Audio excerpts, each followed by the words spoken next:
ओम शांति।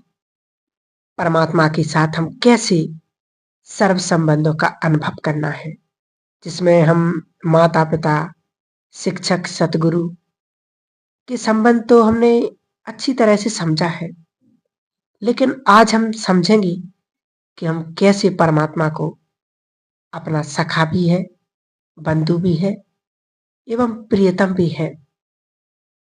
ये सर्व संबंधों का सुख उस परमात्मा से मेडिटेशन के द्वारा हम प्राप्त कर सकते हैं, ध्यान में।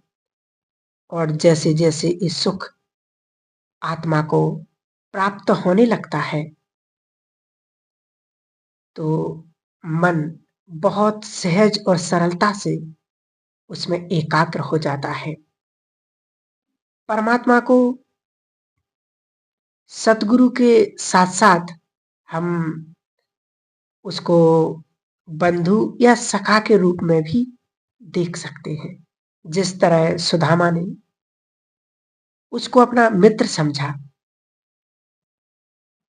चावल मुट्ठी देकर के महल ले लिया, महल प्राप्त हो गया।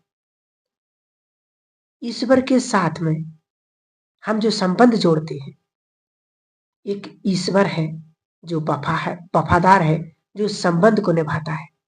दुनिया का कोई भी इंसान वफादारी से कोई संबंध नहीं निभा सकता। कहीं न कहीं थोड़ी मात्रा में भी स्वार्थ होता ही है, लेकिन ईश्वर हमसे कोई स्वार्थ नहीं रखता। तो मित्रता का भाव कैसे विकसित किया जाए?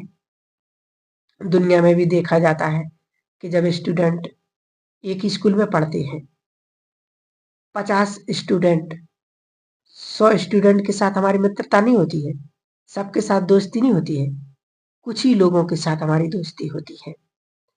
किसके साथ होती है? जहाँ कोई ना कोई समानता होती है, या आयु की समानता हो, या कई प्रकार की समानता, या हमारी विचारों की समानता है, या संस्कारों की समानता है, या फिर एक गांव के हैं, एक पड़ोसी हैं, एक हॉस्टल में रहकर हम पढ़ रहे हैं, तो वहां भी हमारी दोस्ती हो जाती है। देश में पढ़ रहे हैं, हमारा गांव वाला अगर वहां पर है, मिल जाए, तो उससे हमारी दोस्ती हो जाती है कि हमारा ये गांव वाला है। भले आयु अलग अलग है, लेकिन फिर भी एक मित्रता बन जाती है, दोस्ती जुड़ जाती है। और बहुत सहज रीति से हम उसके निकट आ जाते हैं। तो जहां कोई समानता होती है, वहां दोस्ती होती है। ईश्वर के साथ भी ये दोस्ती का रिश्ता हम जोड़ सकते हैं, लेकिन उसके लिए कोई समानता चाहिए। सबसे पहली समानता है, स्वरूप एक जैसा है। मैं भी ज्योति, वो भी ज्योति, एक जैसा स्वरूप है। तो स्वरूप की समानता। दूसरा, सद्गुणों की समानता। मैं आत्मा भी अपने असली स्वरूप में शुद्ध और पवित्र बनती जा रही हूँ, और मेरा पिता परमात्मा भी ज्योति स्वरूप है। मैं आत्मा शांत स्वरूप हूँ, और मेरे पिता परमात्मा भी शांति के सागर हैं। मैं प्रेम स्वरूप हूँ, प्रेम का वो सागर है। मैं सुख स्वरूप हूँ, वो सुख का सागर है। मैं सच्चिदानंद स्वरूप हूँ, वो आनंद का सागर है। मैं शक्ति स्वरूप हूँ, वो सर्वशक्तिमान है। तो गुणों की समानता है। और तीसरी समानता, एक गांव के हैं, एक ही धाम के हैं। मैं आत्मा भी परम धाम की निवासी हूँ, और मेरा पिता भी परमात्मा परम धाम के निवासी है। तो तीन तीन समानताएं हैं, तो फिर दोस्ती कैसे नहीं हो सकती है। और ये दोस्ती कोई स्वार्थ के ऊपर डिपेंड नहीं है।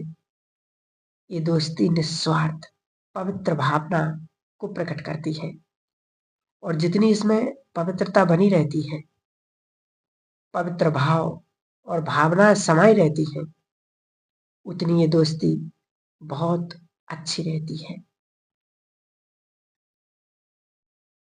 कोई मतलब से दोस्ती नहीं होती है। दुनिया में भी आकर्षण दोस्तों का एक नेचर के आधार पर होता है। ऐसे ईश्वर के साथ भी हमारे तीन समानताएं सहज आकर्षित हो सकती हैं। और इसी तरह वो हमारा प्रियतम भी है। तभी तो भक्ति में कहा गया है कि परमात्मा हमारा प्रीतम भी है।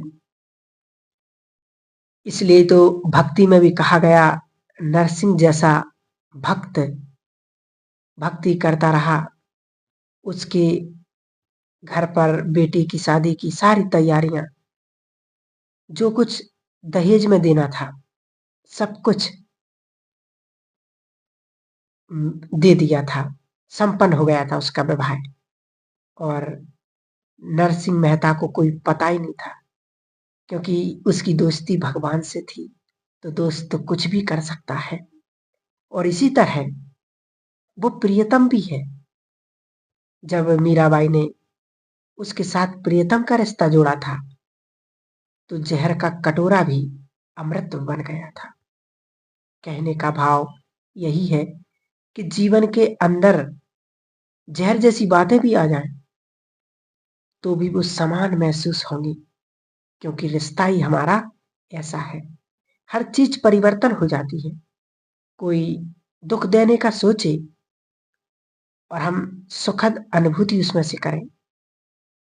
कोई सोचे कि इसको गिरा दें, धक्का मार दें, लेकिन ईश्वर हमेशा हमें पंख देता है। हम उड़ना आरंभ कर देते हैं। तो जीवन के अंदर जहर जैसी बातें भी आ जाएं, लेकिन वो हमें ये महसूस ना करा सके, दुख दर्द की अनुभूति ना करा सके। कोई चाहे गिराने का, धक्का मारने का प्रयत्न करे। जैसे कई बार दुनिया में देखा जाता है कि दोस्त आपस में जब मिल जाते हैं और ये अगर कोई बदले की भावना ऊंची पहाड़ी पर ले जाएंगे मौज मस्ती के मतलब से, और वहां पहाड़ी से धक्का मार देंगे। ठीक इसी तरह दुनिया में भी कई ऐसे हैं जो मनुष्य की खूब महिमा तारीफ करते, उसको बहुत ऊंचा चढ़ाते हैं, और वहां से फिर उसको धक्का मारकर गिरा देते हैं। यदि अगर ईश्वर के साथ वो रिश्ता हो, तो वो गिरने नहीं देता है, लेकिन वो पंख दे देता है। तो उन्हीं उमंग उत्साह के पंख से उन्होंने गिराना चाहा, लेकिन हम और ऊंची मंजिल पर पहुंच गए। ये अनुभव प्रत्यक्ष है, हम भगवान के साथ कर सकते हैं। और ये अनुभव हमें अपने जीवन में किया है हमने, तभी तो हमारे अंदर इतना प्यार आता है सृष्टि के अंदर, कि सचमुच हमने तो समझा ही नहीं था कि भगवान के साथ प्रेम का रिश्ता कैसा हो सकता है।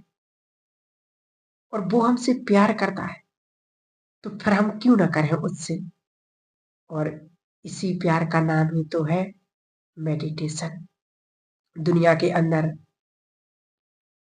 जब भक्ति में कहा भक्ति योग, भक्ति माना निस्वार्थ प्यार। निस्वार्थ प्यार कि जहां कोई अपेक्षा नहीं होती है, बस निस्वार्थ भाव से उसके साथ बिना किसी अपेक्षा के प्यार करते जाएं, यही भक्ति है। अनन्य भक्त है। तो इसी तरह ऐसा कोई नहीं जो अनन्य भक्ति हम भगवान से कर सकते हैं। तो जब हम अपने अंदर अनन्य भाव जागृत करते हैं, तब अनन्य भक्ति जागृत होती है, और इसी का नाम योग है, इसी का नाम ध्यान है, कि जहाँ मन बहुत सहजता से एकाग्र हो जाता है उस याद में, उस परमात्मा की, जहाँ कोई शक्ति नहीं है, कोई कंडीशन नहीं है ईश्वर के साथ।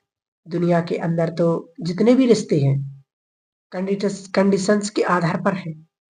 आप मेरे लिए ये करेंगे तो हम आपके लिए ये करेंगे, कंडीशन है। लेकिन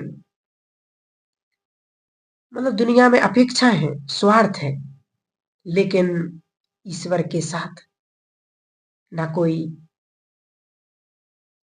कंडीशन, ना कोई अपेक्षा, ना कोई स्वार्थ।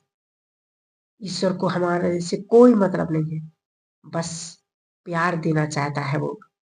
इसलिए कहा गया है दुनिया में भी कि वो खुदा दोस्त भी है, और खुदा दोस्त की कई कहानियां भी हैं दुनिया में।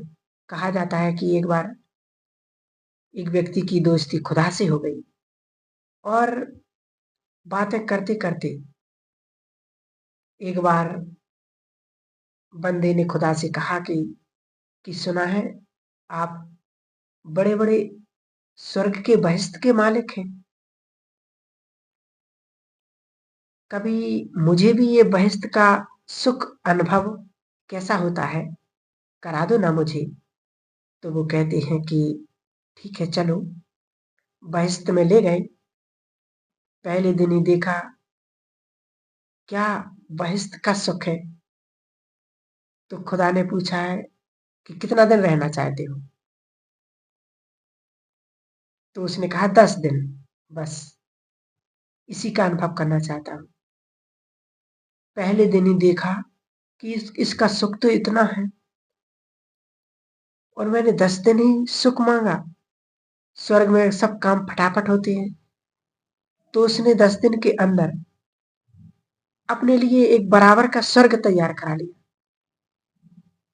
और 10 दिन के बाद वह भगवान को वापस वो दे दिया कि ये तुम्हारा बहिश्त है, मैंने अपने लिए तैयार कर लिया है, जहां मेरी सभी सुख सुविधाएं हैं। और ईश्वर को हंसी आ गई कि इस बंदे ने मुझे भी नहीं छोड़ा। परंतु गुस्सा नहीं आया भगवान को। ईश्वर ने सोचा कि चलो ठीक है, बराबर की दोस्ती तो हो गई। ये ईश्वर का प्यार है, ना कभी किसी बात से नेगेटिव लेता है, और ना कोई और बात से सोचता है। मनुष्य कितना भी गड़बड़ कर दे, लेकिन फिर भी उसका दिल इतना विशाल है। तभी कहा गया है कि ईश्वर दोस्ती निभाने में भी बहुत ही वफादारी से निभाता है।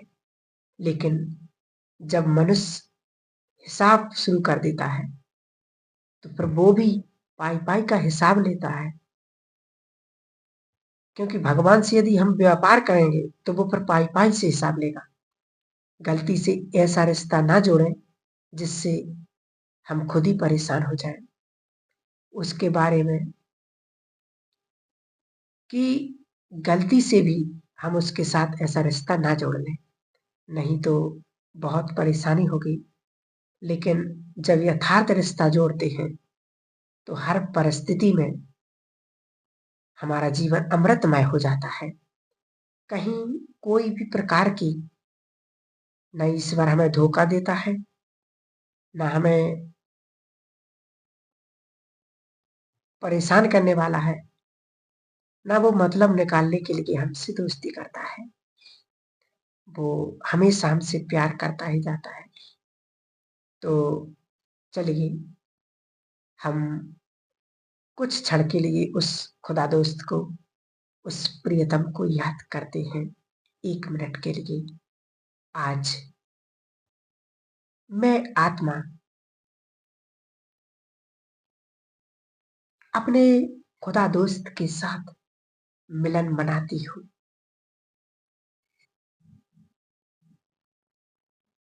आत्म स्वरूप में स्थित हो जाए उस परम धाम में। जहां परमात्मा निवास करते हैं, अंतर चक्षु से मैं स्वयं को उस दिव्य लोक में देख रही हूं। धीरे धीरे अंतर चक्षु से देखती हूं, मैं भी प्रकाश पुंज हूं और मेरे पिता परमात्मा भी अनंत प्रकाशमान दिव्य तेजोमय स्वरूप है। मैं सतोगुण स्वरूप हूं और मेरे पिता परमात्मा सर्वगुण संपन्न है, सर्वशक्तिमान है।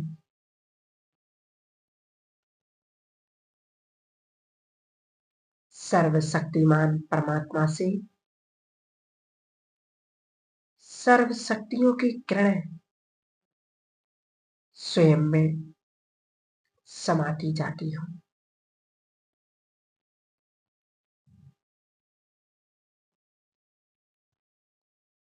अपने ध्यान को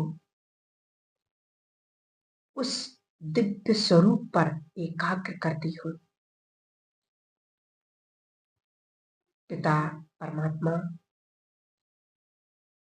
सच्चे खुदा दोस्त भी है, प्रियतम भी है। सर्व संबंधों का सुख का रस मैं उस परमात्मा से अनुभव कर रही हूं।